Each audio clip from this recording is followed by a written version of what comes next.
Olá, meus amigos queridos, boa noite. Boa noite. Gente, boa noite gostoso. É bom, tem incenso que a gente vai falar boa noite, o povo vem com muxeza, né? Esse pessoal aqui não jantou, deve todo mundo comeu. Ele vem nutrir espiritualmente, fisicamente. Ótima noite, meus amigos, excelente noite. Jesus possa continuar nos iluminando, abençoando, como sempre faz, né? Possa encontrar nos nossos corações, nas nossas mentes, um terreno bem fértil, para a gente aproveitar bastante esses instantes. Bem, não posso começar sem falar que eu estou muito feliz. Com certeza, assim como vocês, eu sou um profundo admirador, né, do nosso querido Eurípides. E poder vir a uma casa, né, na qual ele é o patrono espiritual é uma grande honra, uma grande alegria. E é a segunda vez que eu venho aqui, gente, faz muitos anos. Meu Deus, acho que a primeira vez que eu fui uma semana espírita. Mas assim, deve ter quase uns 15 anos. Eu tinha mais cabelo, claro. Outro dia ainda. Então assim, muito bom estar aqui. Muito feliz mesmo. O segundo motivo da felicidade é vir falar para vocês com esse contexto de estudo.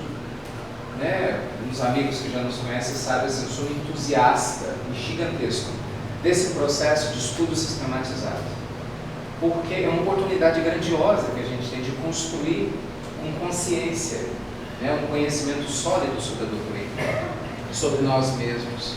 E, consequentemente, isso acaba dando um suporte para que a gente possa reeducar nossa mente, nosso coração, para a vida lá fora. E, ao mesmo tempo, nos ajude nas funções que a gente abraça dentro da casa espírita. Então, esses estudos são muito importantes.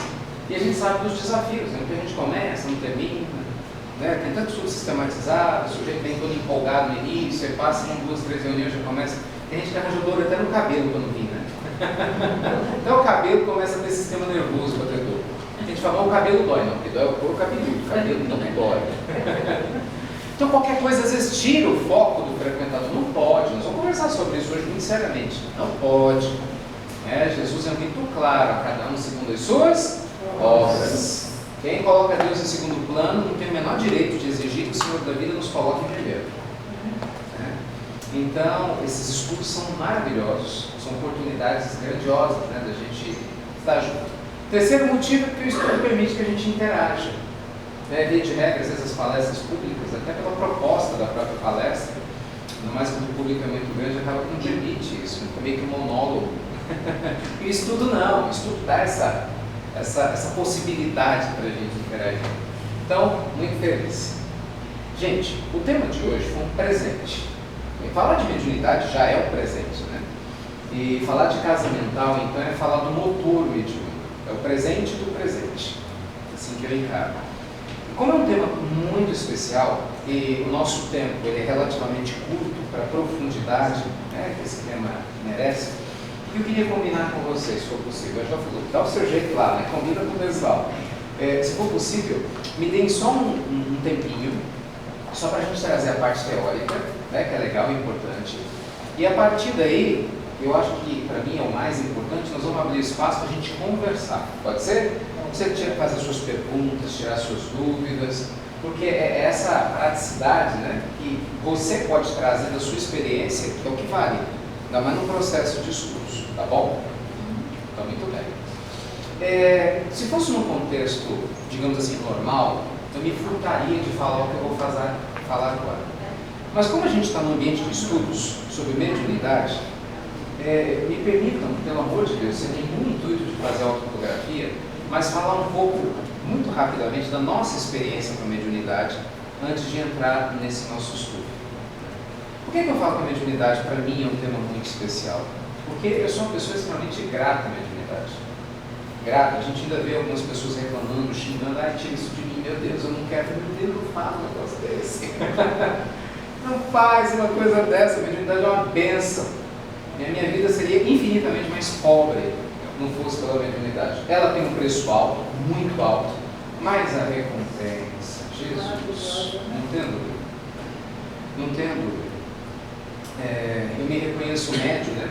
Ostensivo desde criança com percepções, na adolescência com prática mediúnica, e a gente vem trabalhando, né, de maneira bastante ostensiva até hoje. São diversas tarefas, cada um numa área, né? Nós temos um tratamento espiritual lá no Glacos há mais de 20 anos, agora a gente leva esse tratamento espiritual hoje para o estado todo e para várias partes do mundo.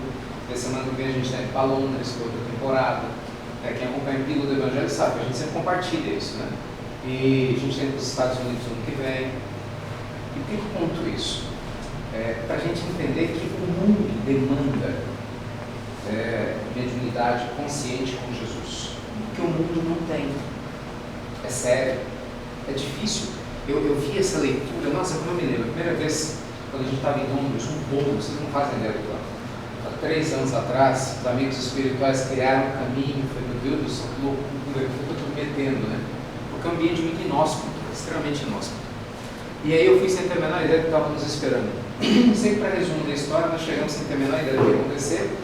E menos de 7 dias depois, já tinham sido quase 10 milhões de tratamento espiritual. A comunidade espírita da cidade de Londres estava praticamente toda envolvida.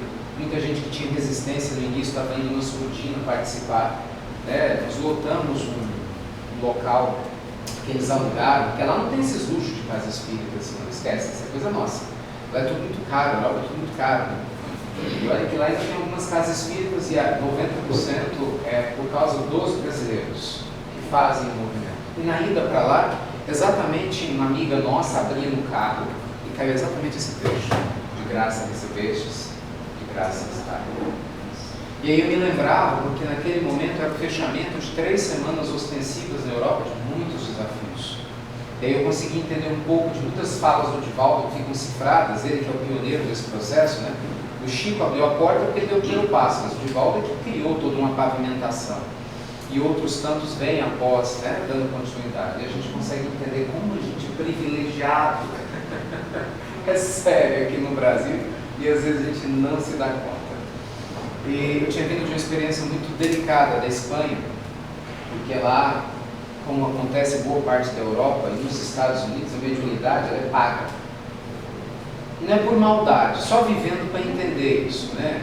Não é que tem, lógico, eventualmente tem lá, como tem aqui, uma pessoa que possa ter dó e falar, eu vou cobrar. Não é isso, é a cultura. Porque eles não conhecem o espiritismo como nós. Não conhecem. Você vê que é muito curioso, né? Lá na França você tem assim, um grande fluxo de espíritas no túmulo de Kardec. Dá para fazer uma reunião mediúnica ali, porque só não tem praticamente nada, em vários lugares, né? Eles conhecem não o espiritismo, mas o espiritualismo. E aí eu lembro que o pessoal, né, para lá do tratamento espiritual, eles queriam cobrar. E havia uma desconfiança generalizada. Como é que alguém podia sair do seu país e ir para um outro lugar e não cobrar? E para explicar e dar de graça receber, de graças dar, não entrava na cabeça. Porque assim, deve ter alguma jogada por trás. Eles devem ter algum bolo por aí por trás. Alguma coisa errada deve estar acontecendo. Um dos casos mais extremos, eu tive que conversar com a nossa amiga lá, que era uma russa. Olha, pensa no bolo. O tratamento era feito em inglês, traduzido por uma russa para o espanhol.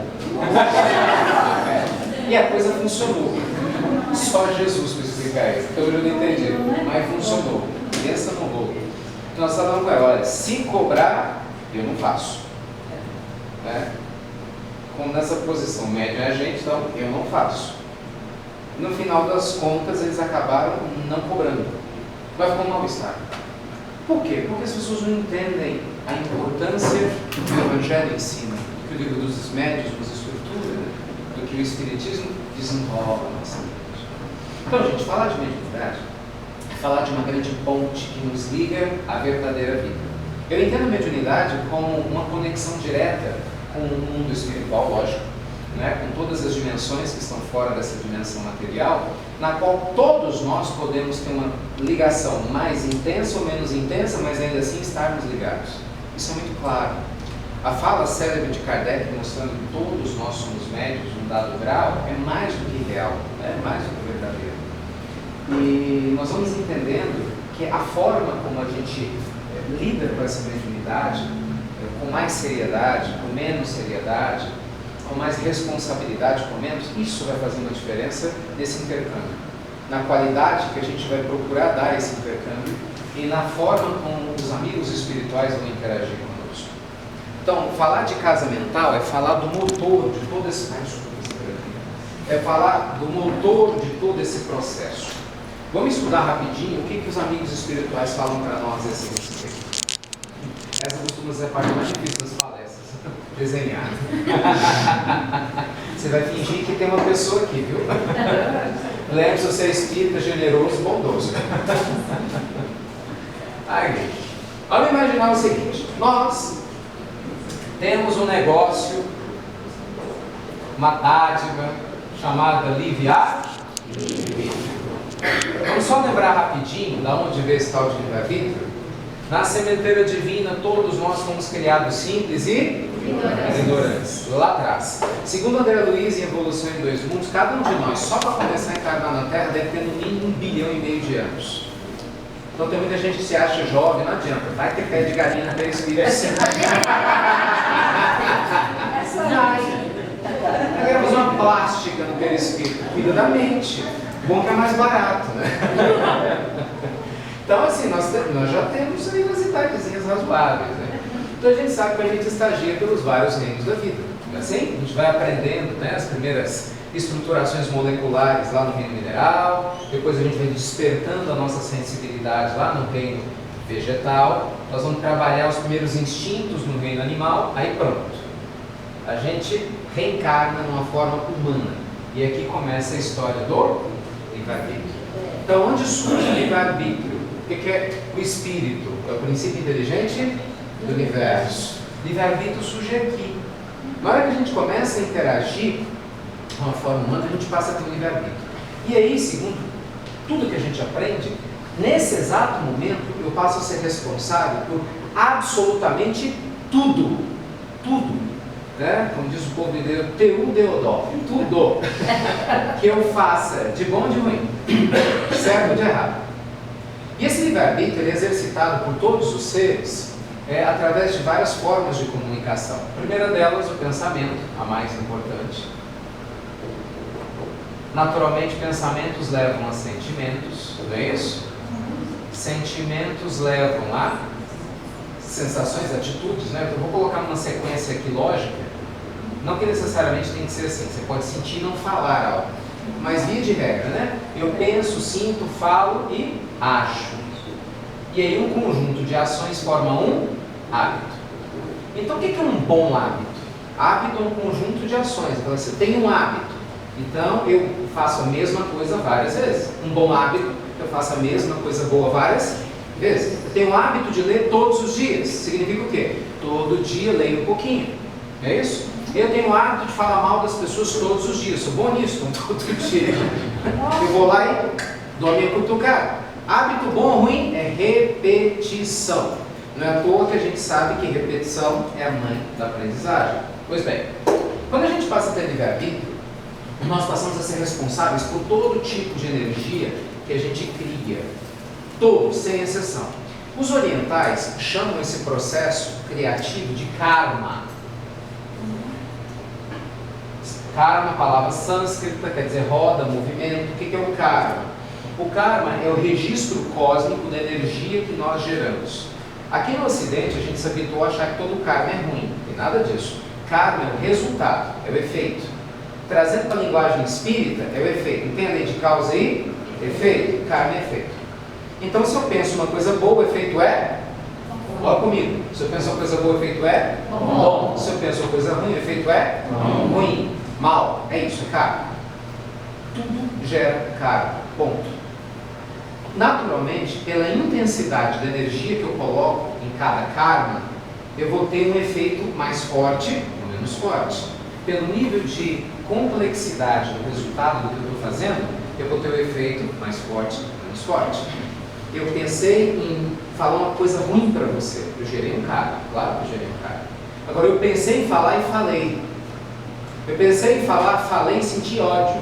Pensei em falar, falei, senti ódio e fiz. Pensei em falar, falei, senti ódio e fiz e várias vezes. Quer dizer, o meu karma vai ficando mais intenso para cada um dos tipos de energia que eu gero. Pois bem, o que é uma casa mental? A casa mental é o resultado é o somatório, é a média de todo o perfil psíquico, de todo o perfil psíquico que a gente tem no decorrer da nossa existência quanto espíritos, principalmente desde o momento que a gente adquiriu livre-arbítrio até agora, consciência até agora. Então todos nós temos uma casa mental. Mirabês chamava a casa mental de hálito mental, é a mesma coisa. Tá? Vamos só envolver aqui, vamos supor que a nossa casa mental fosse algo assim, só para facilitar o entendimento, né? Ligado à mente, ao nosso corpo mental. Todos nós temos a nossa casa mental. E nessa casa mental eu não tenho como mentir para o mundo espiritual, entendeu? Aqui eu posso mentir para você. Eu posso fingir que eu sou bonzinho, falar coisas bonitas e ser um crápula. Mas você não sabe. No mundo espiritual não tem jeito, por quê? Cada pensamento nosso, cada sentimento emite energia, tem cor, tem inclusive cheiro, perfume. Então a gente fala assim, nossa, cheiro de rosa, cheiro esteve aqui, meu sorrisinho. Nossa, eu senti a presença de Eurípides, ai que paz, ai que perfume delicioso. Tem perfume, muito perfume. Então a gente se denuncia, não tem jeito de enganar o mundo maior, não tem jeito, né? Não dá para ter falsidade biológica espiritual. Eles até tentam conosco, é mais fácil, nós vamos entender esse processo mediúnico. Então, o que a gente aprende no meio disso aqui tudo? Nós somos os responsáveis, livre-arbítrio, por construir bons karmas. E ao construir bons karmas, naturalmente nós vamos evoluindo a nossa consciência de quem nós somos, seres divinos. Nós vamos nos conectando com mais consciência com a nossa divindade inferior. A porção que Jesus disse, vós sois deuses. O que Jesus está falando? Acorda distraído, seu Deus interno. Para de frescura e ficar prestando atenção no que você não faz e presta atenção no Deus que está dentro de você. Acorda, desperta. Vamos parar de ficar se queixando, bora fazer o bem. É o que Kardec fala sabiamente, não existe escuridão, existe ausência de luz. Então, isso tudo que nós estamos falando aqui, obviamente de uma maneira passando, isso é para a vida, para qualquer função da vida, qualquer um. Para ser um bom marido, um bom esposo, um bom pai, um bom filho, um bom cidadão, um bom qualquer coisa, nós precisamos assumir a responsabilidade da nossa vida, as rédeas do nosso destino, largar a mão dessa ideia de ficar se sentindo vítima, desse discurso fiado, eu não dou conta, não consigo, quem sou eu, Deus é injusto, nada dá certo para mim. Porque isso é usar muito mal o livre-arbítrio, é criar muito karma negativo para você mesmo respirar e não vai resolver nada dos nossos problemas. Porque o processo é invertido, né? Eu não dou conta, eu não consigo. Me sinto mal. Como eu me sinto mal, eu estou sem energia e depressivo. Me sinto pior. Eu preciso de algo, eu vou lá, pronto, deixa eu beber uma bebida para distrair. Pior mais ainda. Eu vou fumar 10 maços de cigarro, pior mais ainda. Deixa eu dar uma cheiradinha, pior mais ainda. E os vícios vêm. Eu estou tão sozinho, eu preciso dar uma transada.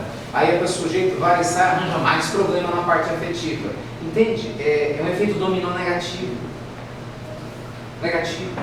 O mau uso do livre-arbítrio é que tem nos aprisionado à Terra de uma forma negativa. Porque o Dr. Bezerra, por exemplo, está ligado à Terra há muito tempo de uma maneira positiva. Com essas histórias. Então a questão não é estar na Terra, né? A gente entender. Nós sabemos que nós estamos na Terra sem sermos da Terra. Até do ponto de vista dos chakras, isso fica em evidência. Né? Nós temos os chakras superiores e os inferiores, não é isso? Veja você que os chakras inferiores no sentido da posição deles. Os chakras inferiores eles estão relacionados diretamente à nossa ligação com as funções vitais e com a Terra. Então, quem está muito ligado à vida material tem os chakras inferiores, um profundo desenvolvimento, de uma maneira inclusive negativa, num processo desigual em relação aos chakras superiores. Como assim? Gástrico, ligado à alimentação e às emoções. Não é? Você tem esplênico, ligado à energia vital. Nós temos lá o genésico, né, ligado à sexualidade. Para uns aqui, o básico, um saco, ligado à questão da energia sexual. Então você vê, uma pessoa que faz mau uso da sua libido, viciada em sexo, sempre rolo ligado a sexo, está danificando aqui embaixo. E, consequentemente, claro, aqui em cima, eu vou prejudicar meus sentimentos, meus pensamentos. É uma linha que uma coisa puxa a outra, né? Eu me alimento muito mal, eu sou viciado em comida, sou uma pessoa tensa, nervosa, ansiosa. Guarda isso, principalmente as emoções. Estou falar disso daqui a pouco, na questão do médium. Sou viciado emocionalmente, dramático, ao meu Deus, que ele vinha agora. Sabe, essa coisa arada toda, que muita gente acha bonito, que se acostuma e acha que é natural. Não tem nada natural. Natural é nós sermos equilibrados, sermos felizes e harmoniosos. Isso é natural. Nós temos a nossa natureza divina, e a natureza divina, gente, ela é perfeita, ela é serena, ela é harmoniosa. Nós não nascemos com desequilíbrio. Emmanuel falava a Chico uma coisa muito interessante, né? O diamante ele pode ter se perdido na lama, ter ficado sujo de lama, mas ele nunca deixou de ser diamante.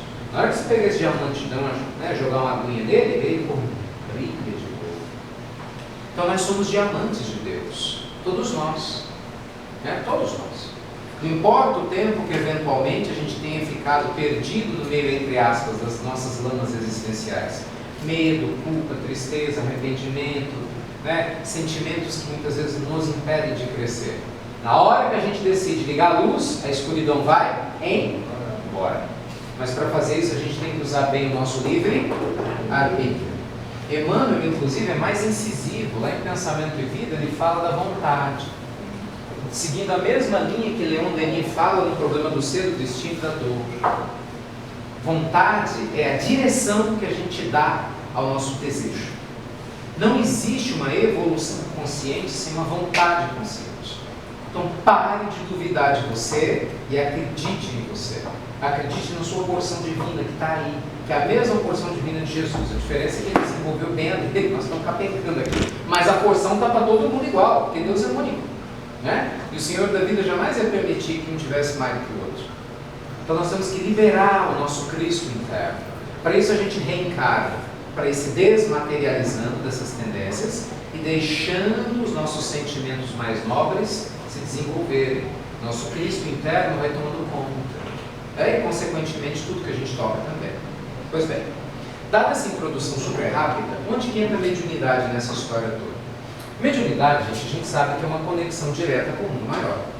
Ok, como Chico dizia, o telefone toca de lá para cá, mas é inquestionável que o médium que cuida do telefone dele facilita a qualidade da ligação,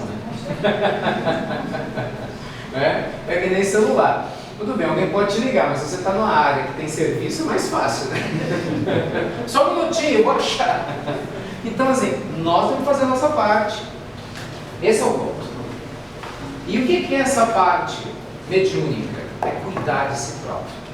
Os amigos espirituais nos mostram que um médium responsável, ele vai, na sua qualidade de médium, se desenvolver em vários níveis, mas tem dois pontos que são fundamentais. Vamos colocar aqui a questão moral, emocional, moral, ético, emocional, e a questão do conhecimento doutrinário. Principalmente se você é um médium espírita. Por quê? Porque o médium espírita, porque médium nós sabemos que nós temos em todos os lugares. Mas o médium espírita, ele conhece a mediunidade com Jesus. Essa é a diferença. E muda tudo. As prisões estão repletas de médiuns. Não é força de expressão, estão repletas.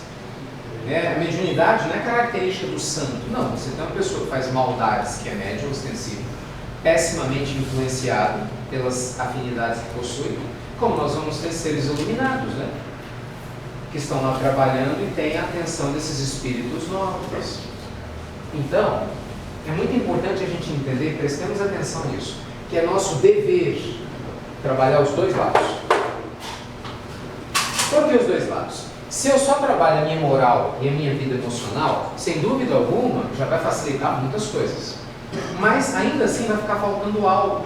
Porque os amigos espirituais, obviamente, embora coloquem aqui como número 1, porque quanto mais evoluído nós somos espiritualmente falando, facilita essa conexão.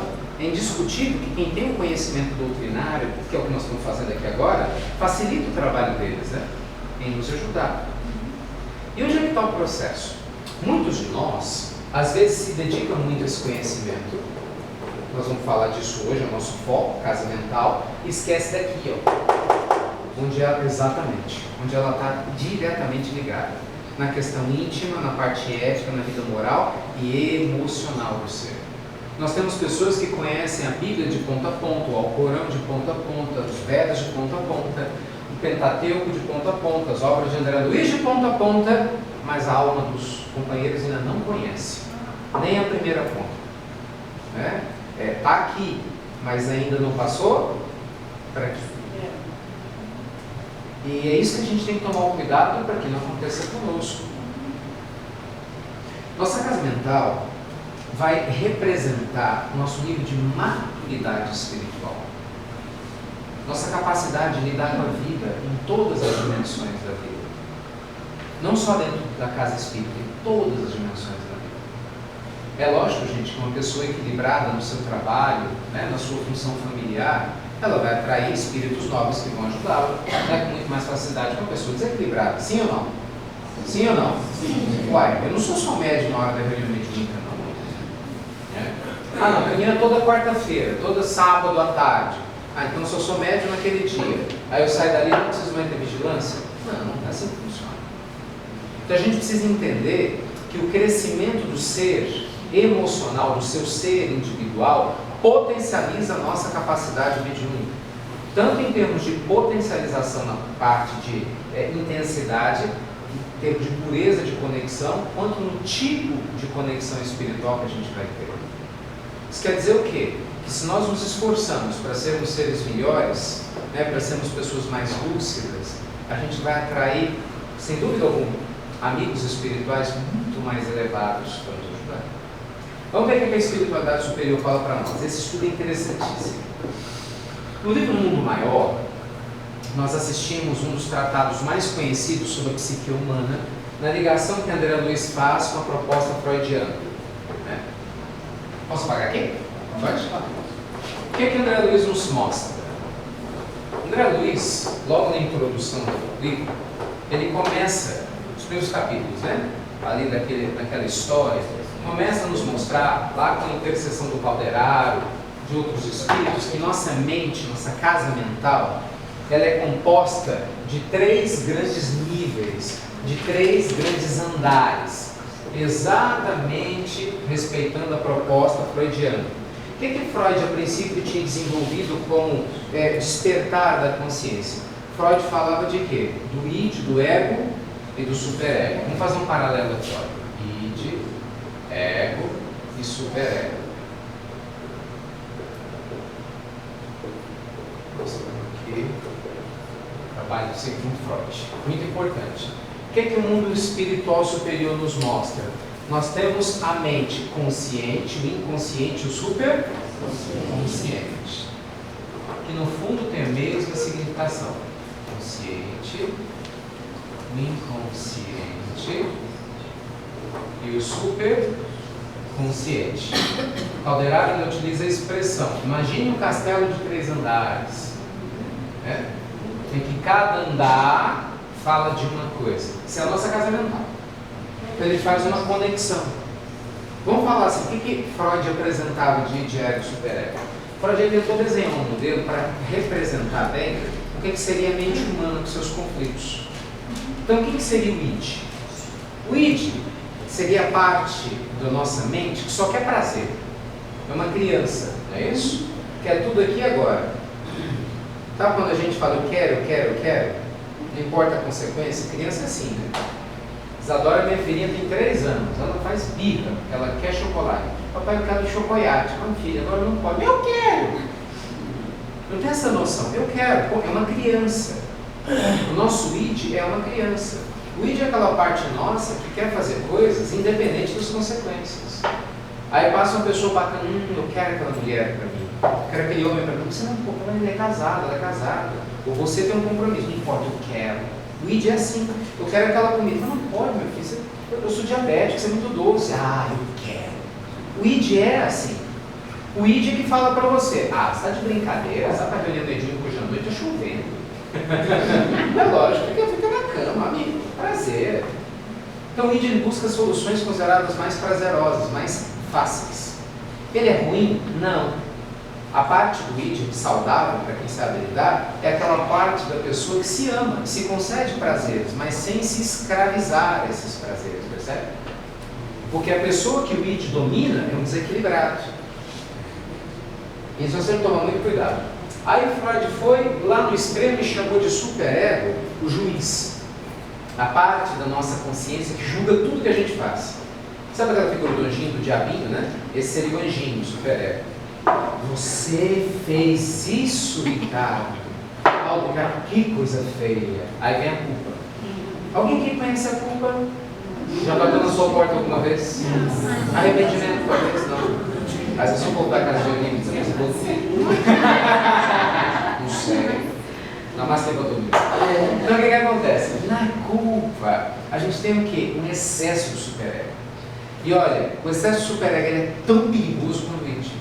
Veja você que a espiritualidade nos mostra que o processo de ovoidização se dá num superego extremamente desequilibrado. É a culpa no seu mais elevado grau, a ponto de danificar a estrutura perispiritual. Olha como isso é grave. Então é claro, um superego equilibrado é fundamental porque ele é que te dá o bom senso. Mas ele em excesso gera pessoas ultra-radicais e que vão ter problema. Todo ultra-radical está nesse conflito aqui de id com superego, o tempo todo. O meu conceito de certo vezes o meu desejo. Teoricamente, quem seria o ego? Seria a nossa parte da mente que teria que botar ordem nessa casa, né? Seria a sua consciência. É a parte do nosso ser que balancearia. Peraí, calma. Ficar em casa é bom, né? Legal. Sei lá, tá chovendo, tá assim, tá assado, hoje eu passo a novela, passa um jogo, tem bolo quentinho, é bom. Pô, mas peraí, mas eu tenho um compromisso espiritual. Eu posso ir lá, né? Um compromisso espiritual. Eu vou, faço o meu trabalho, com certeza eu vou voltar mais em paz. E aí depois eu vou comer meu bolinho e vou me deitar. Essa é a função do ego. Ele analisa o que tem que ser feito e balanceia as coisas. Isso numa mente equilibrada. Só que a gente sabe que a maioria de nós na Terra está longe dessa mente equilibrada. Ou a gente fica oscilando muito aqui no superego e no id, né? E é a mesma coisa que Calderaro mostra, só que ele só troca os nomes, mas é a mesma ideia. Só que ele fala algo mais interessante ainda. Ele mostra que na evolução espiritual, nós, na nossa casa mental, estamos saindo da inconsciência de quem nós somos para a consciência de quem nós somos. Ou seja, filhos de Deus, cheios de potencialidades. A gente vai aprendendo a tomar posse de si mesmo, de forma a vivermos na superconsciência um dia, que é quando o nosso eu crístico vai tomar conta. E aí a gente deduz qual foi o grande ser que a gente saiba, pelo menos do ponto de vista do Ocidente, né?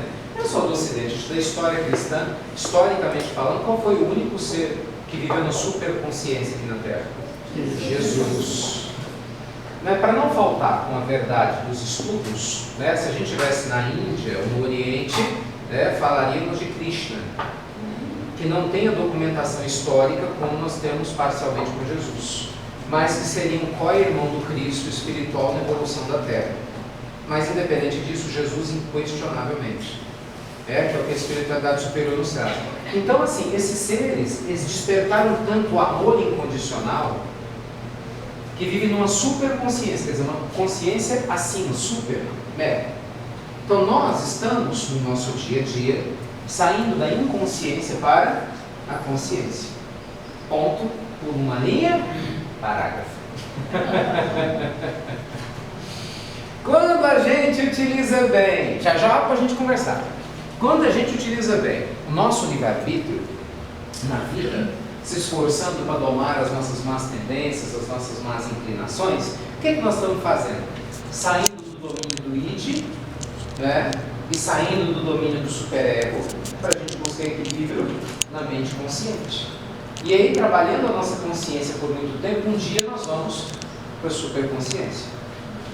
Traduz esse trem de consciência e de superego para a minha realidade, de quem está estudando o Espiritismo e de quem quer trabalhar a mediunidade. Simples. Para sermos um médium, a gente precisa simplesmente ter a mediunidade manifestada, manifesta. Mas para sermos médiuns cristãos, médiuns de Jesus, nós precisamos fazer o máximo para exercer a mediunidade por consciência. Muda tudo. Esse é o nosso ponto. Entendeu? Esse é o nosso ponto. E aí a gente vai voltar naquele desenho inicial, da parte emocional e ética, moral. O que a gente aprende lá em Livro dos Médiuns? O médium consciente, ele vai estudar a parte doutrinária, ele vai procurar ser um instrumento, né, de luz, ele vai aprender com os espíritos, tem várias classes, ele vai começar a entender os diferentes níveis de energia dos espíritos que se manifestam, que é uma coisa que muita gente ignora, né? Às vezes a gente tem essa ilusão de que a melhor mediunidade é a visão, né? Aliás, é muito engraçado isso, porque para muita gente só é médium quem vê. Criou-se uma associação. Quem não estuda o espiritismo, você é médium, você fala, sou, então você vê espírito. Já notaram assim? Ninguém fala, você é médium, sou, então você sonha. Você faz essa associação. Então você tem intuição. Não, então você vê espírito. E muitas vezes ver espírito é a maneira mais fácil de vocês confundirem. Porque se a gente não consegue lidar com a natureza sutil da vibração daquele que se manifesta, o espírito pode literalmente manipular completamente a forma perispiritual e enganar a gente. Uma facilidade enorme. Eu me recordo de uma passagem interessantíssima, que Chico ainda perdeu pouco no sábado à tarde, existe uma reunião, quando ele termina de escrever uma página que ele julgava ser de Humberto de Campos, mais uma, e na hora que Humberto de Campos está saindo, Emmanuel aparece ao lado e fala, presta atenção. E aí o espírito passa pela porta, tira a forma de Humberto de Campos e começa a dar risada do Chico. E aí ele vai e menciona exatamente isso, tá vendo, meu filho? A vigilância tem que ser constante. Tipo assim, não é porque eu sou o Chico, não existe isso. A vigilância tem que ser constante, contínua. Então a gente vai estudando a parte doutrinária para entender muitas coisas, né? Por que acontece, às vezes, eu dar passividade para um espírito de suicídio e sentir a dor dele? O que eu faço para lidar com isso? Então a doutrina vai nos mostrar essas questões, que é o que vocês estão estudando. Os exemplos são inúmeros, né? O tema é altamente profundo. A parte emocional é que, honestamente, eu acho a mais delicada, porque ela afeta a questão moral e a questão ética. Diretamente. Peraí, a parte ética afeta, a questão emocional afeta, mas o inverso talvez seja mais impactante. Deixa eu explicar por quê. Quantas pessoas boas você conhece que vivem ansiosas? Inclusive ansiosas para fazer o bem. Sabe aquela que fala assim, nossa, a dona Joaninha, meu Deus, tem um coração de ouro, é maravilhoso, mas ela chora o tempo todo, tem crise nervosa, às vezes tem bipolaridade dentro de casa, mas é uma pessoa boa, não mata uma formiga, mas não vive em paz, dorme mal, está sempre preocupada com as pessoas a ponto de prejudicar a si própria. É errado. Lá no livro Obreiros de Vida Eterna, André Luiz nos conta a história do Dimas. Não sei se vocês se lembram da história do Dimas. O Dimas foi um companheiro que fez o bem, morava em Lavras, fez o bem a vida dele toda e desencarnou antes da hora. Olha que loucura. Uma espécie de um suicídio inconsciente. Mas por quê? Ele se drogava? Não. Ele tinha vícios de bebida? Não. Não era como André Luiz. Qual era o problema dele? Ele não cuidava dele. Tanto que André Luiz nos conta que eles estão lá no enterro do Dimas. A cidade parou, que era uma pessoa muito bondosa, inclusive tem registro histórico da existência física do Dimas. O Reformador publicou uma matéria interessantíssima uns anos atrás, eu tive a oportunidade de ler, a nossa querida Angélica que fez. O Dimas foi lá para o enterro dele e via tudo. Ele estava num desequilíbrio só, mas era uma pessoa boa. E no livro Voltaire, Frederico Wigner, não conta? Na Pele do Jacó, a mesma lógica. Pessoa boa, nossa, ele ajudou muito Chico Xavier. Ele era um homem rico. Então o Chico passava dificuldade, ele ajudou financeiramente, ajudou o movimento espírita, era um dirigente espírita muito respeitado, um homem muito nobre, um homem muito digno, mas emocionalmente não fez o que devia ter feito. Aí quando ele desencarna, ele sente a consequência imediata. Veja, era uma pessoa eticamente excelente. Ó, quem foi buscá-lo? Quem lembra? Quem foi cuidar do desencarne dele? O doutor Bezerra de Menezes. Gente, o doutor Bezerra, quando ele é o companheiro, não era uma pessoa qualquer. Mas ele estava daquele jeito. E ele conta, 15 espíritos naquela noite iam ser levados ao mundo espiritual. E aí o doutor reúne todo mundo numa praia para que eles fossem juntos. Só uma tinha liberdade de fazer a travessia sozinha. Quem lembra o que ela tinha sido na Terra? Vou dar uma pista. Começa com pro, termina com fessura. Vai. Sobre isso quer dizer que vocês captaram. Professora de jardim da infância de escola do interior. Provavelmente ia ser pública também.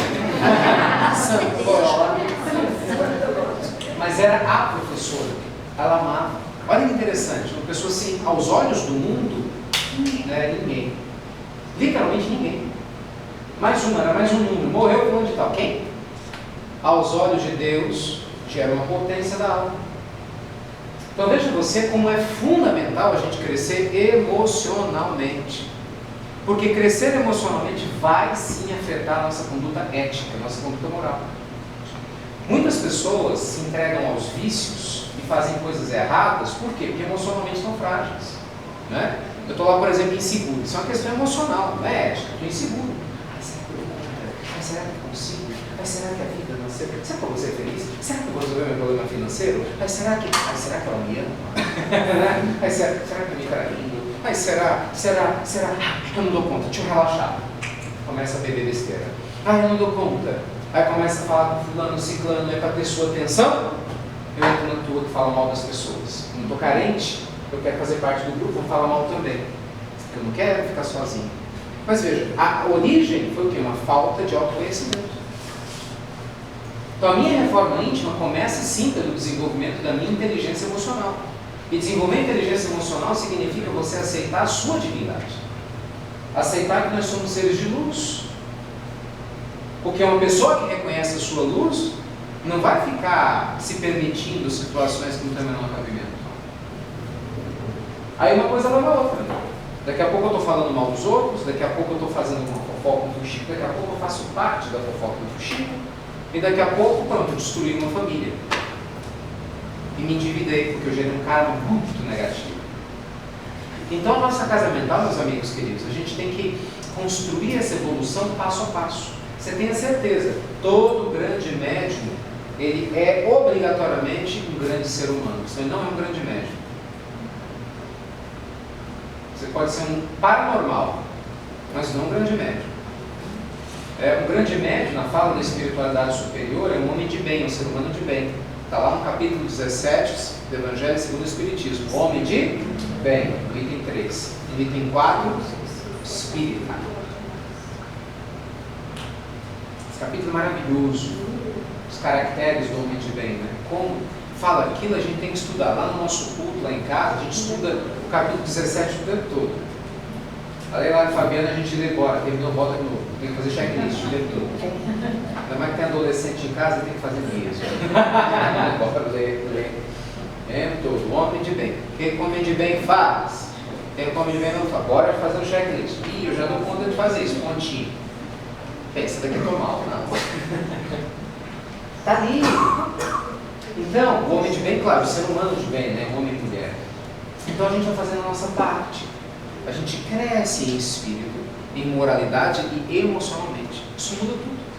Veja você que nas reuniões mediúnicas, um grande problema do médium em desenvolvimento, a gente fala que é um médium neurótico. O médium que quer chamar a atenção. Nossa, isso é um problema danado. Por exemplo, o médium neurótico, o tempo todo ele acha que o problema dele é maior. Estou sentindo algo. Tá aqui, tá estranho. Às vezes são gases. Eu estou falando sério, não tem nada a ver com parte espiritual, mas tem que ser assim. Sabe, o sujeito não comeu, estou sentindo uma coisa estranha, está ruim, o espírito se manifestando. Isso é muito comum, porque a pessoa não comeu, a pressão baixou. Entendeu? Está com fome. Alexandre fala disso, Missionários da Luz. Então, esse médium não se conhece, ele é frágil, então ele quer chamar a atenção das pessoas para ele. Fala sério, né? Vamos fazer um tratamento terapêutico primeiro, então. Porque isso vai afetar o processo mediúnico. Claro, um médium que não aceita crítica, na verdade não é nem crítica, né? É uma educação. Imagina, eu começo, gente, Jesus foi tentado, Chico foi enganado. Amigo, calcula o resto da frase.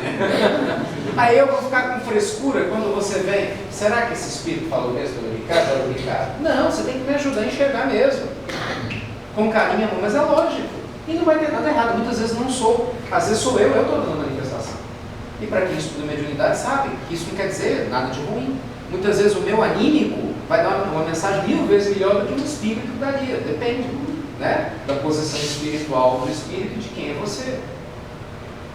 Aí a parte doutrinária vai te ajudar a entender. Olha como os dois têm que estar em conjunto. Andando de mãos dadas. Então essa evolução do ser nos ajuda muito. Por exemplo, o médium precisa ser resiliente.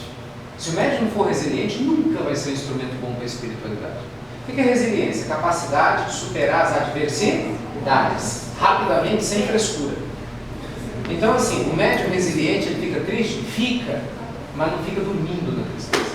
Ele chora, mas não se entrega ao choro.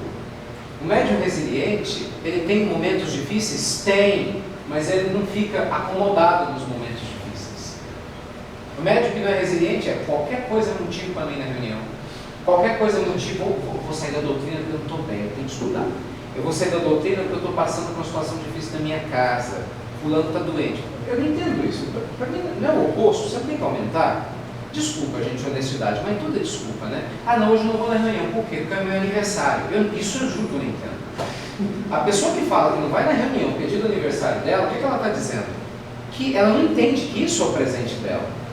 Ah, mas a família faz uma surpresa. Vai depois de 9h30, tem até meia-noite para comemorar seu aniversário. Pô, até antes das 8. Por que naquela hora e meia você não pode? Então a gente tem determinados comportamentos de descomprometimento que a gente não se dá conta. E qualquer coisa é motivo para não ir, qualquer coisa é motivo para desviar do caminho. Né? Hoje está chovendo, a gente brinca, o médio de açúcar, né? Derrete, posso cair, derrete. Ah, mas é chapinha do cabelo. Põe guarda-chuva, sacola na cabeça. Mas venha. Isso é sério. Se você quer a espiritualidade, coloque em primeiro lugar num determinado momento, não coloque Deus em segundo plano. Jesus é claro, cada um segundo as suas obras. Porque na hora do pega para capar, do vamos ver do dia a dia, a gente, Senhor, me abençoa, me acode, minha mãe está doente, meu pai, acode, eu preciso de dinheiro, não sei o quê. Eu digo, gozado. Hoje eu não posso, está chovendo.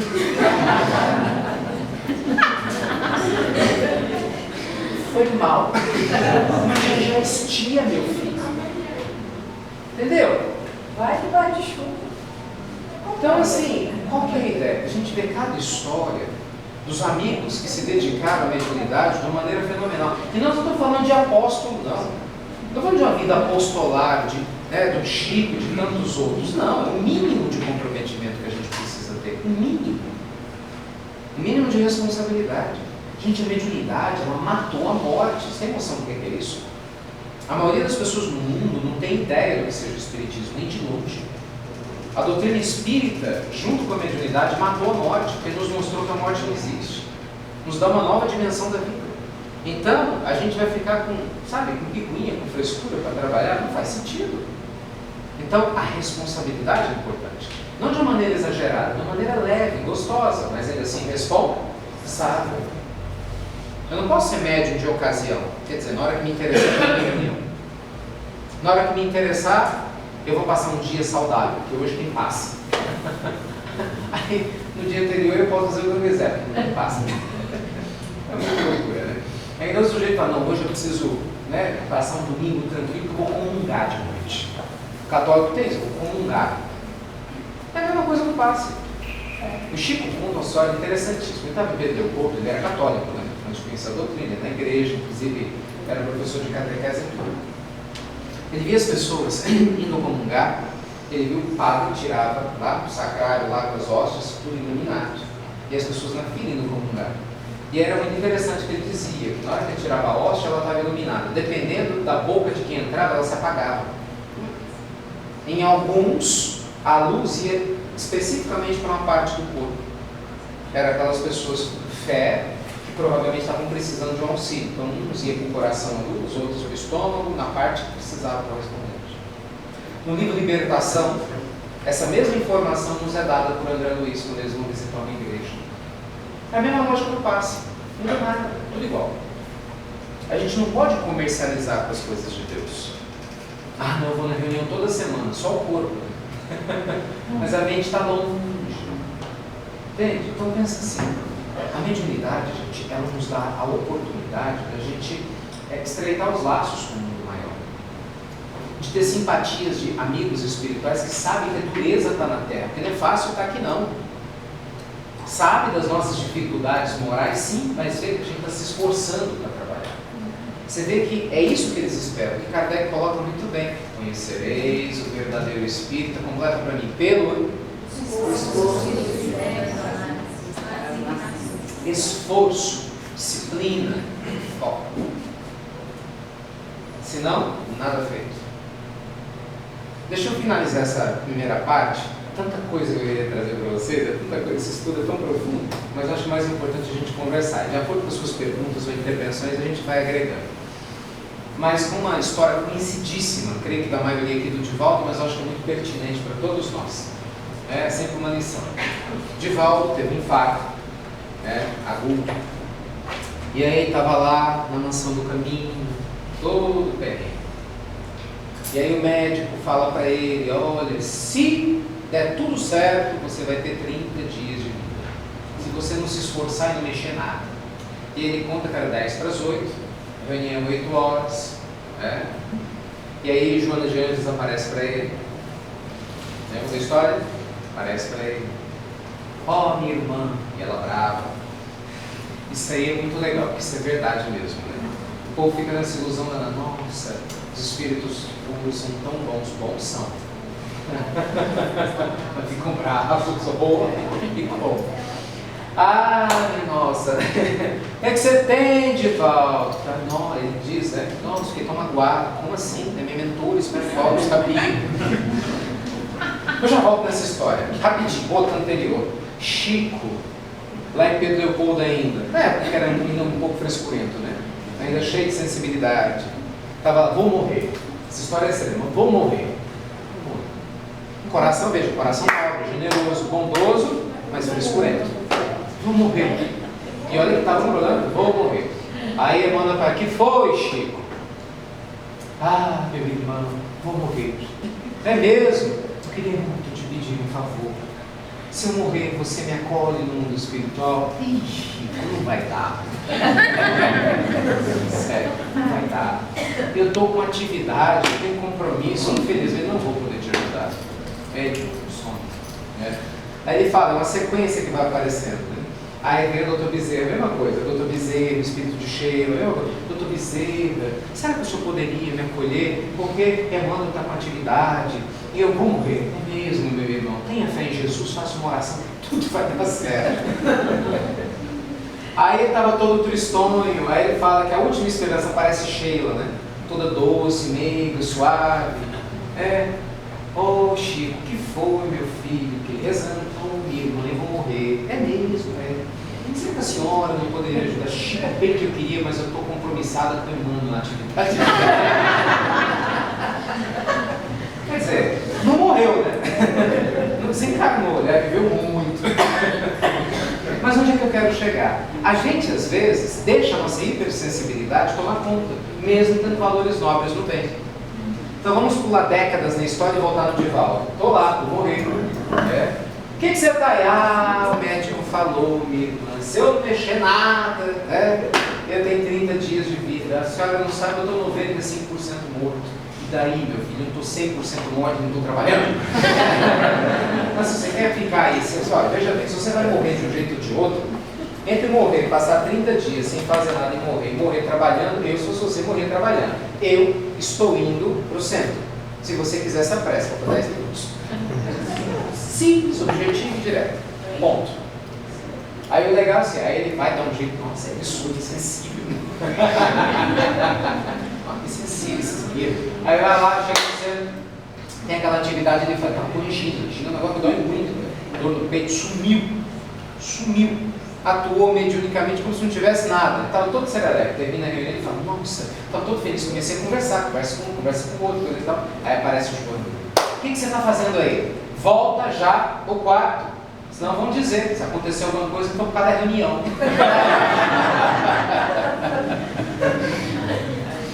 Então, meus amigos, é claro que a gente tem que ter prudência, mas as nossas emoções podem interferir a favor ou contra nós. Tem gente que briga por qualquer motivo, fica susceptível, fulano olhou todo para mim, não vou mais na reunião, Beltrano não me deu o abraço que habituava a dar, vou trocar de centro. Meu amigo, você tem que colocar, vai ter que ir para os 9.000 centros espíritas que tem por aí espalhado, né? Então, as nossas emoções precisam ser cuidadas, nossos milímetros colocados de lado. A gente trabalha para Jesus, não é para os homens. Enquanto isso não entrar no nosso coração, qualquer coisa vai ser desculpa e motivo para a gente não cumprir nosso compromisso mediúnico. para a gente parar de estudar, para não ter disciplina para estudar, para fazer as práticas sociais, os trabalhos sociais. Chico psicografava horas e horas, principalmente depois que ele se aposentou em Uberaba. E quando ele estava cansado, ele mandou, bora descansar. Opa, vou dormir. Não, agora você vai visitar as velhinhas. Porque na visita às velhinhas, elas davam pão com bolo para ele, enchiam de abraço. E as vibrações delas traziam ele de volta, energeticamente. É o amor. É o amor. Então, por isso que Jesus falava da vigilância, né? Da vigilância. Mas enfim, vamos abrir nosso espaço para ouvir vocês. Quem queria fazer algum comentário, trazer alguma pergunta específica, no tocante ao tema, ao assunto, fique à vontade. Todos. Agora, quando a gente pensa do ponto de vista espírita, vamos falar assim, a gente observa o quê? Que no exterior nós temos ainda muitos poucos espíritos, dependente do volume de brasileiros. E esse é o problema. Por quê? Porque o movimento espiritual tem pedido muito de todos nós, porque essa é uma demanda comum, de que se fale no idioma nativo. Porque o sujeito vai para lá e ele fala em português. Não tem jeito. Mas põe tradutor. Não é a mesma coisa. Você vai para a França para falar com tradutores, não tem interesse em ouvir. Não é a mesma coisa. Se não for um grupo muito específico, não tem interesse em ouvir. Na Inglaterra é a mesma coisa. É diferente. Uma das cobranças do mundo espiritual, quem ouve as pílulas já me acompanha, que eu já falei disso, é que a gente tem que falar inglês. E não é fácil fazer palestra em inglês para quem não é nativo, não mora lá, né? Estou lá, todos os dias, estou estudando as aulas em inglês. O ano que vem, nós vamos ter as pílulas em inglês. Para chegar num ponto que no português não chega. Olha que em português, com as pílulas do Evangelho, estão em 60 países. Mas é diferente. Imagina, vem um estrangeiro aqui para o Brasil, eles falam tudo errado, mas se esforçam em falar português e não acham bonitinho. Oh, que coisa legal, isso faz falta. Então, como a gente ainda tem um movimento meio restrito brasileiro que fala português, a barreira é o idioma. Não é que o brasileiro é bairrista, não é isso, é o idioma. Vou te dar um exemplo de comunidade brasileira em todas as partes do mundo. O brasileiro ele se junta com o português para do idioma. Por exemplo, lá em Londres, tem os bairros onde tem a Zona 8, cheio de brasileiro e português. E muitos estão ali há 10, 12 anos falando entre si, quando muito interagem com os espanhóis, né? Ou com o pessoal da América Latina. Vai falando um portunhol, um para cá, dois para lá, dois para cá, vão se entendendo, mas fala inglês só the books on the table, morando 10 anos na Inglaterra. Estados Unidos é a mesma coisa.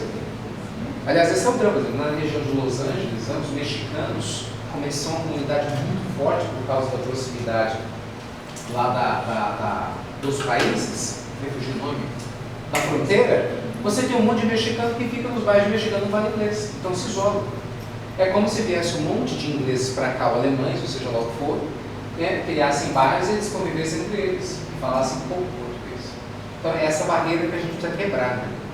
Para conectar mais. O amor, claro, sempre em primeiro lugar, que é a alma que conecta na alma. Mas a gente não pode ignorar que a língua faz a diferença. O Zamenhof, polonês, que propôs o desafio do Esperanto, tinha essa ideia. Não sei se vocês sabem, mas nós temos 4 milhões de pessoas no mundo que falam Esperanto. Muita gente acha que o Esperanto existe sim. O Esperanto é uma das línguas oficiais da ONU. Mas são comunidades pequenas, espalhadas ao redor do mundo. Quer dizer, ele ainda não pegou da maneira como, quem sabe, um dia, se for o caso, venha a pegar. Mas, respondendo objetivamente a sua pergunta, você vai ter manifestações mediúnicas de todos os lados. Mas entre os brasileiros, a barreira para não pegar mais gente é o idioma. E do ponto de vista de mediunidade, é a presença de Jesus. Porque para nós, espiritismo e Kardec é a mesma coisa, não é? Lá fora não. De jeito nenhum.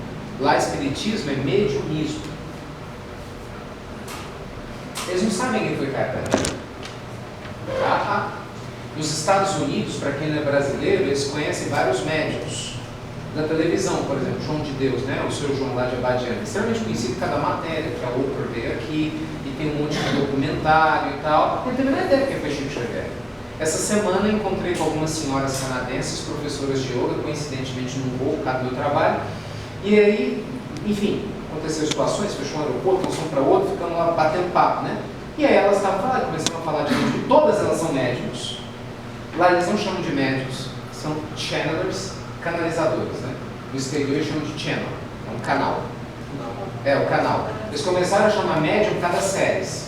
Médium para eles são aquelas pessoas que ajudam a polícia. Você já viu a série? Então, normalmente para eles médium é um médium de psicometria. Eu pego alguma coisa de uma pessoa desaparecida e digo onde está. Esse é o médium.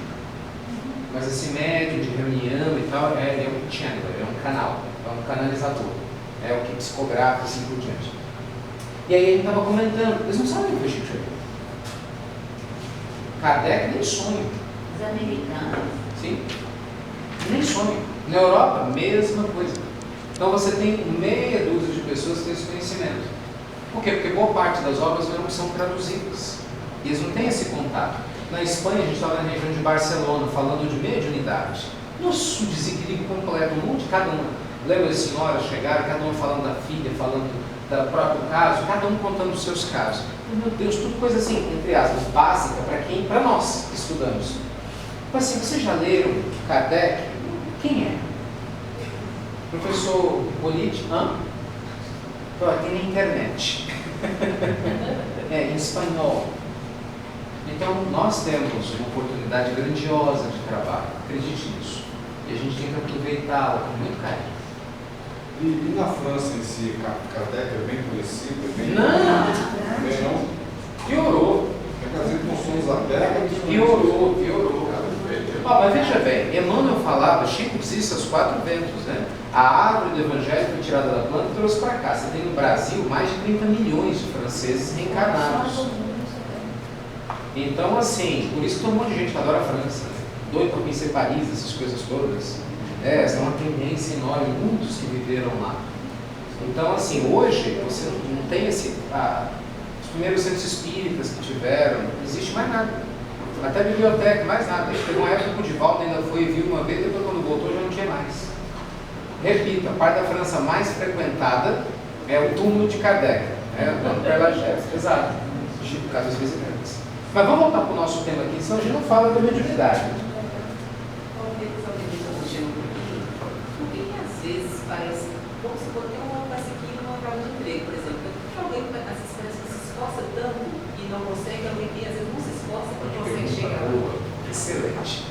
Nós temos um monte de motivos para isso poder acontecer. Dá para afirmar o que é, porque cada caso é um caso. Vamos falar de algumas dessas possibilidades. Motivo número 1, prova.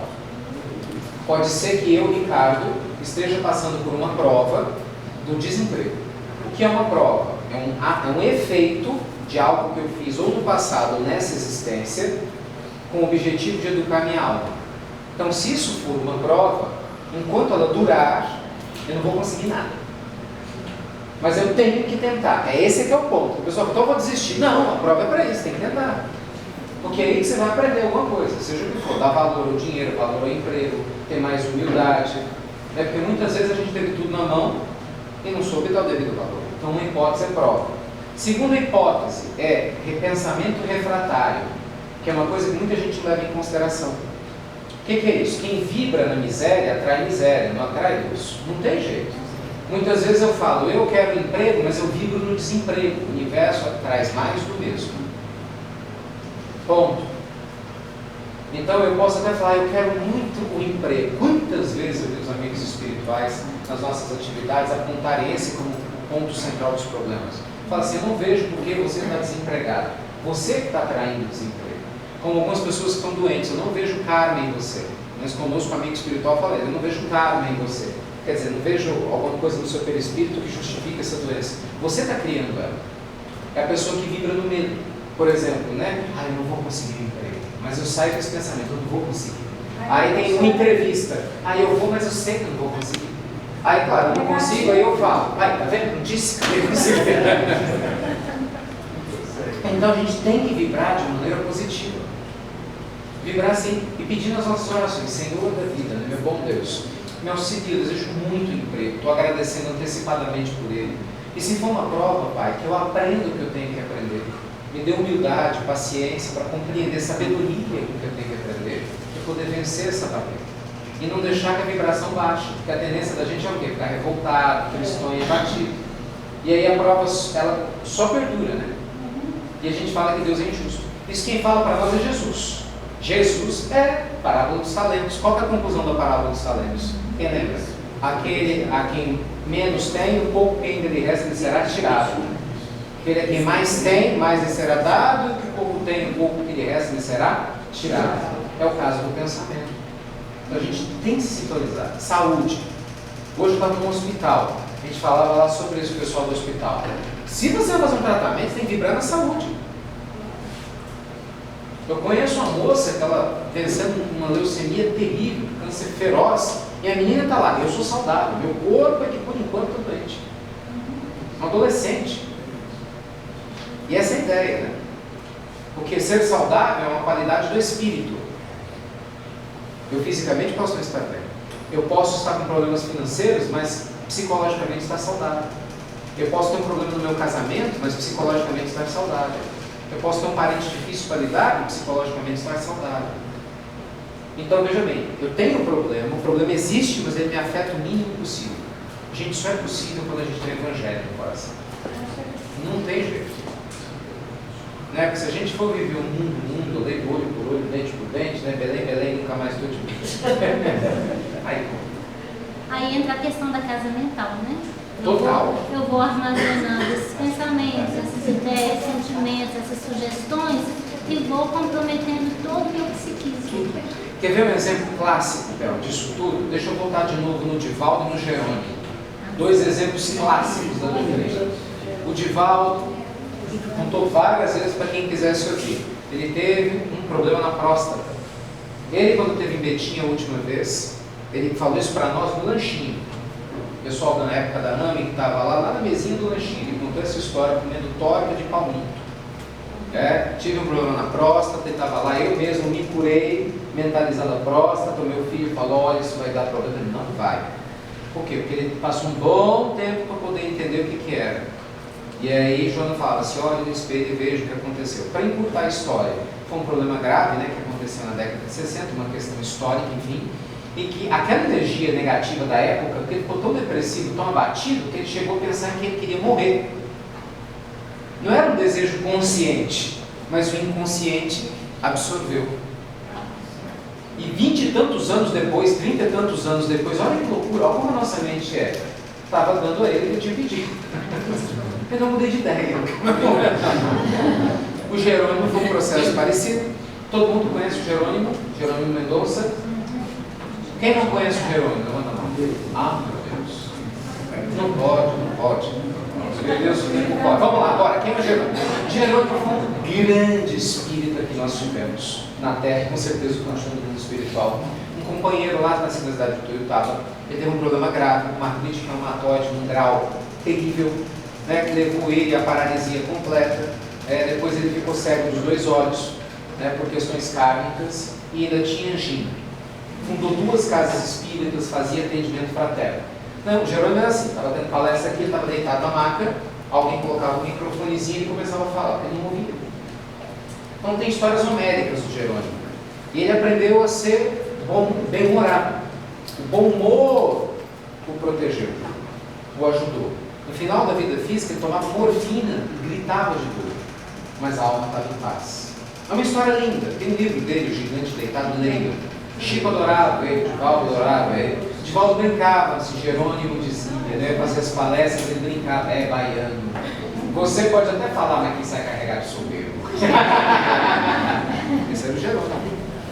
Tem histórias muito legais dele, né? Tem mais uma história genial. A do cinema, Jerônimo Mendonça. Ele estava no cinema, o povo adorava levar o Jerônimo para os cantos, não pegava fila. Uma maldade, né? E ele estava lá no cinema. E aí a Diolinha lá no canto, no escuro, a mulher vai ao banheiro, pum, pisa no Jerônimo. Imagina, você cego, dolorido, está lá ouvindo, de repente ele pisa em você. O que você faz? Grita. Ele gritou, ai! A mulher olhou para baixo, quer dizer, não estava bem, né? E ele lembrou que ela tinha visto o Jerônimo recentemente em vários lugares. Seu aleijado, o que você está fazendo aqui? Não é possível que te tire um jogo no ginásio, né? Eu vou no ginásio, o aleijado está lá. Eu vou lá fazer compra, o aleijado está na minha frente, lá no caixa, o aleijado está lá. Até no cinema, você, aleijado, está aqui. Acho que ela não se deu conta disso. Todo mundo para, olha para o lado e fala, meu Deus, assim, qual vai ser a reação do Jerônimo? Gente, olha que estado de espírito. Ele estava parado, imagina, alguém pisou em você e chama de alejar dele. Minha filha, você anda, hein?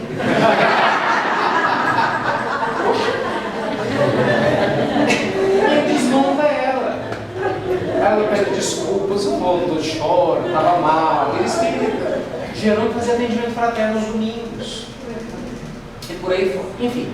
Então Jerônimo, na década de 60, ele achava mais um que ia morrer. Ele disse, vou morrer, médico. Ele é esses médicos. Ah, sabe do médico do Divaldo que falou que ele ia morrer? O Divaldo no enterro dele. Então assim, o Jerônimo, você vai morrer. Eu vou morrer.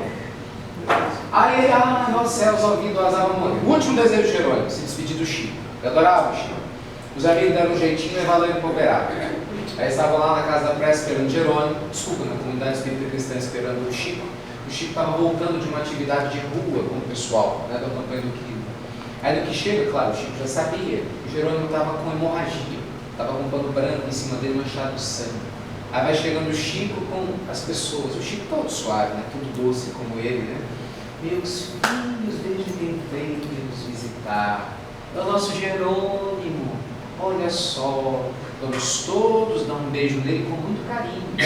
O nosso Jerônimo está como uma rosa muito sensível. Nos beijar com carinho para ela não despetalar. Lembre, cada um vai dando um beijo no Jerônimo. Passe. Cada beijo, passe. O principal foi do próprio Chico. Resumo da história, a dor sumiu, a hemorragia passou. Aí estão lá os dois conversando. Chico, aconteceu porque subiu, porque eu estava mal? Ele, meu filho, quase que você vai embora antes da hora. Eu, Chico? É. Mas por quê? Porque você aceitou a pecha do coitadinho. Como assim? Porque até então todo mundo achava lindo, né? O Jerônimo dele. Tadinho do Jerônimo. Tipo assim, ele é tão legal, mas coitado do Jerônimo. Então ele começou a introjetar. Foi casa mental. Sou um coitado, sou um coitado. Então o corpo dele, bem, coitado não pode viver muito, né? Olha que loucura. Ele viveu mais de 25 anos depois disso. Desencarnou no final da década de 80. Ele já estava tão espiritualizado que ele soube lidar com essa dor, que ele desencarnou às 8 horas da noite, 10 horas da noite, ele se comunicava liberado. Então, um desprendimento junto ao Chico. Então, a gente vê que essa questão do psiquismo é muito séria. A gente vai guardando muita mágoa, tristeza, rancor, isso de alguma forma tem que sair. Então, como Emmanuel fala, qual a melhor forma de você limpar a sua casa? É não sujar.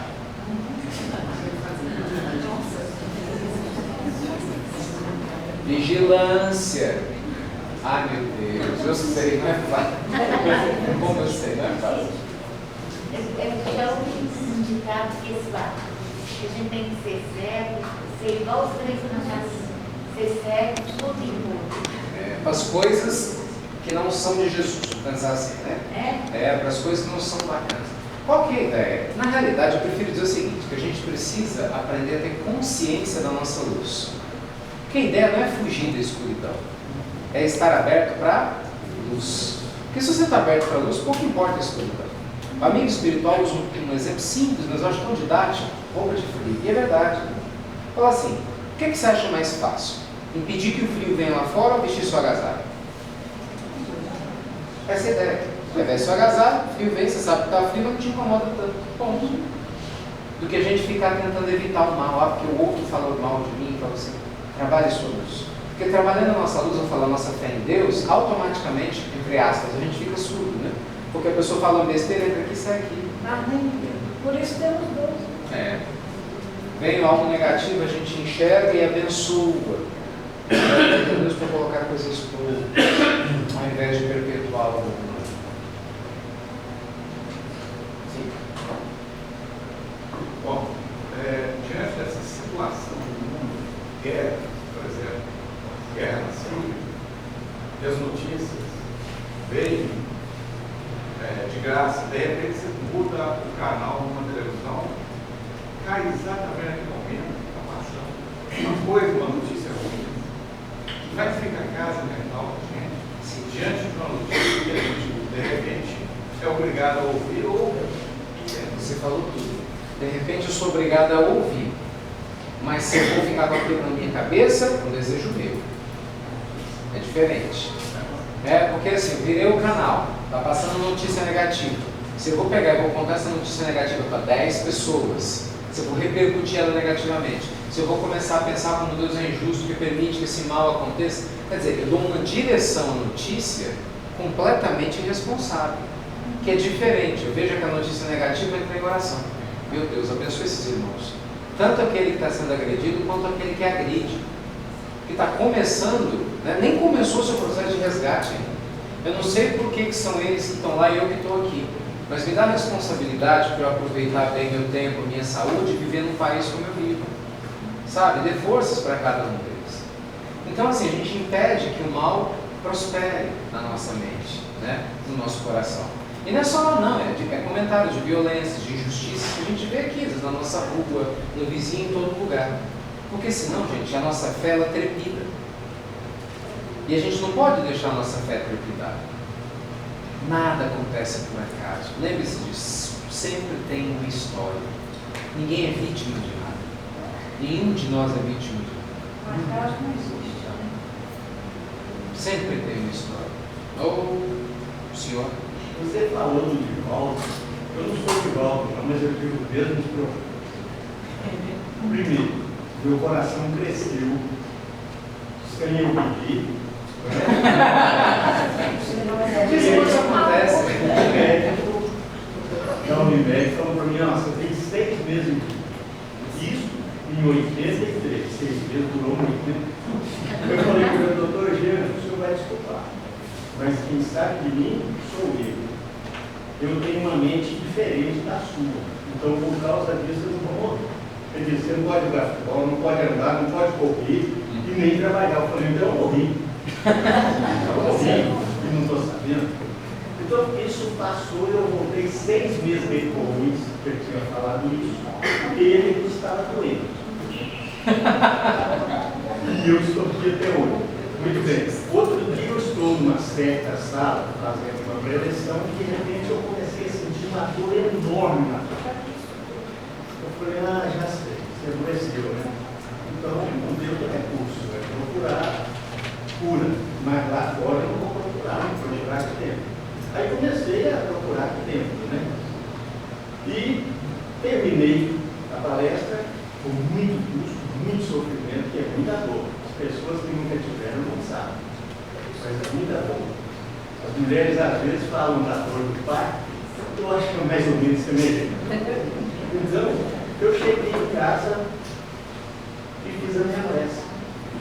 Conversei com o mestre Jesus e falei, o senhor é a única pessoa que tudo pode, eu não posso nada. Se o senhor quiser, o senhor pode me curar. Foi de madrugada, eu deitei e dormi. Eu lembrei que eu sou assim. Deitei e dormi. Quando foi de madrugada, eu senti uma explosão intestinal enorme e não era gás. Aí, naquela ideia assim, eu falei, bom, estourou alguma coisa, vai vazar. Levantei correndo e fui para o banheiro. Eu dei lá, porque eu não tenho tempo, esperando, nada aconteceu. Eu falei, já sei, fui curado. Nunca mais fui nada. Então, são coisas que estão na nossa casa mental mesmo.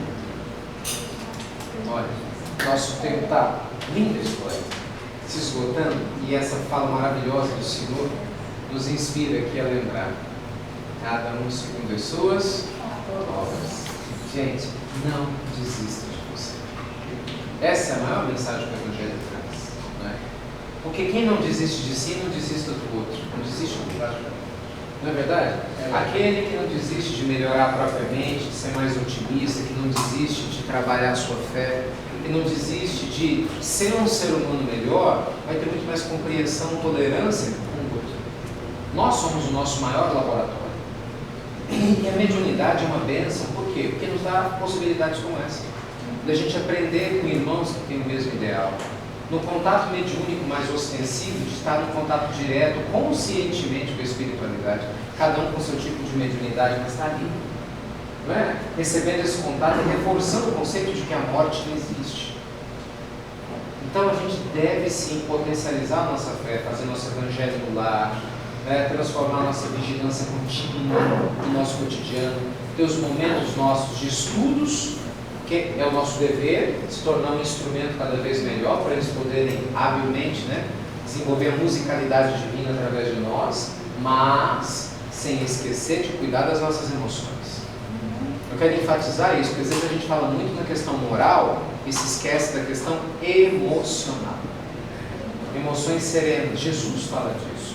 Não vos inquieteis pelo dia de manhã, basta cada dia seu próprio mal. Serena.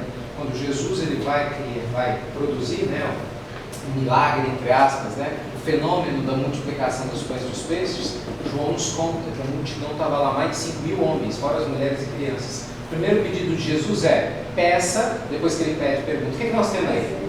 2 pães e 2 peixes. Peça que todos se acalmem, se sentem. Porque estava aquele alvoroço. Enquanto a nossa mente está no alvoroço, nada funciona. Lembra da passagem lá em que Jesus está no rio, está dormindo, eles estão lá pescando, lá no Jordão, e aí começa a vir aquela tempestade, o desespero bate, o que vai ser agora? Cadê o mestre? Já não sou neto. Esse barco vai virar, chama o homem. Né? Diz, chama o homem porque está dormindo. E aí Jesus acorda, não, tranquilidade. Cara, né? Aí fala com os ventos e a tempestade, tudo se acalma. E a frase é linda, né? Quem é esse que até os ventos da tempestade obedecem? Então você vê, o que Jesus faz? Calma. Um passo de cada vez. É uma aprendizagem. O que foi que Maria falou para Chico? Isso também passará. Ou seja, calma. Não estou dizendo que é fácil, não. O primeiro par de ouvido do que eu estou te falando é o meu. Quanto mais a gente repete, mais você vai aprendendo um pouquinho. Então a gente tem que ter isso dentro de nós, né? Principalmente para quem vai trabalhar a questão mediúnica. Tá bem, gente? Perdão, porque eu já passei 5 minutos do meu tempo aqui, mas se alguém quiser fazer algum comentário ou trazer alguma dúvida, nós estamos aqui depois da palestra, com o maior carinho. Queria agradecer muito a vocês, a oportunidade do convite, nosso Eurípides amado, da espiritualidade divina. E se vocês me permitem, a sugestão bem despretensiosa, mas ainda assim não deixa de ser uma sugestão, porque todos nós somos estudantes do mesmo barco, não desistam. Estudar é muito importante para nós. Imagine isso como um remédio. Foi assim que eu aprendi. Sabe, a doutrina para mim é um remédio. Eu sou um doente e é um remédio. Para que eu não me torne um doente preguiçoso. Então eu sou um doente que trabalha. Um preguiçoso eu sou um doente que trabalha. Então eu sou um remédio. É um remédio para trabalhar nosso pensamento, é um remédio para trabalhar nossa autoestima, um remédio para trabalhar nossa vibração, para a gente ser um instrumento útil para se conectar com o coração do mundo. Então, largue as desculpas esfarrapadas para lá e faça a sua parte. Você pode ter certeza, se você fizer a sua parte, o mundo espiritual faz a dele. Sem dúvida alguma. Não é verdade? Nós sabemos disso, né? A gente sabe disso. Então, luz e paz a todos vocês, um abençoadíssimo curso e estudo aí sobre a mediunidade e que Deus permita que a gente possa se rever em breve. Assim seja. Quem é que recebe a pílula do Evangelho? Só para fechar. Quem não recebe, pede para quem recebe para te adicionar para você receber também. É uma gravação que a gente faz todos os dias sobre o Evangelho. Eu falei que são mais de 60 países. Você entra lá no YouTube, tem um amigo nosso que sobe todo dia a pílula do Evangelho para lá. Aí você nos ajuda a espalhar. Nossa casa